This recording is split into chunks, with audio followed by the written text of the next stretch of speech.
A family claims the woman whose body parts were found in a freezer in Soweto is their daughter. Flavio Tlabangwane was arrested following the discovery in Soweto. The gruesome discovery was made by the suspect's lover last month. His case will continue in the Protea Magistrates Court on Friday. Silindelo Masikane is covering the story for us. She joins us now live. So, Sli, you've been working the story for us. How is this family so certain that this is their daughter?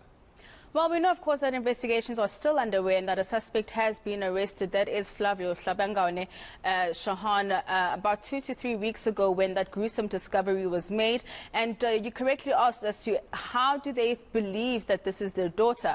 At this point, we know that DNA testing is underway. The alleged father swabs have been taken, but we are still yet to positively identify these body parts as belonging to a Tsebang Pitsi. But this family says they're certain that it is their daughter because her ID document was discovered at Tlabangwane's room. And also what we understand, Shahan, which I think is what's most disturbing for the family, is that Tlabangwane as well as Pitsi are related. Their mothers are sisters, which means they're cousins.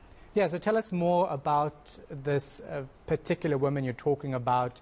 What does she do? And, you know, South Africans are still wondering, someone's dead, their body parts have been found in a freezer, but who is this person? Yeah, and I think when speaking to the family today, we know a little bit more about these body parts and who they belong to. And we also had questions around whether it was a male or a female. But from speaking to the Pitsi family, we know that these body parts possibly belong to Tsebang Pitsi, who was a 23-year-old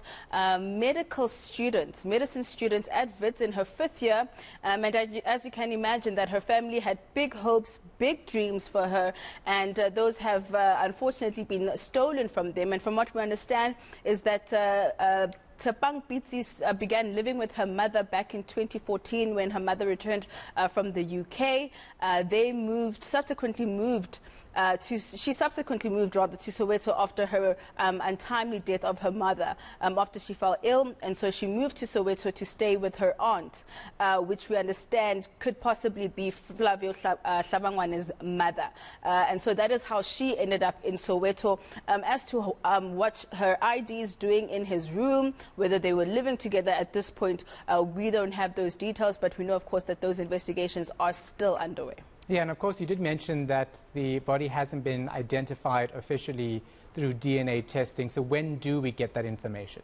Well, we know that following Tlabangwane's court appearance on Tuesday, where the family did make an appearance, the alleged father of Tsebang Pitsi, his DNA swabs have been taken to test them against the body parts that the police have in their possession. Remember, we're still missing a torso in this particular matter. The police at this point are in possession of the limbs, so the arms, the legs, as well as the skull. However, at this point, we still don't have the torso. When those DNA test results will come back, at this point, we don't know. However, we know that the matter is back in court this coming Friday. All right, we're going to leave it right there. Our reporter, Silindelo Masikane.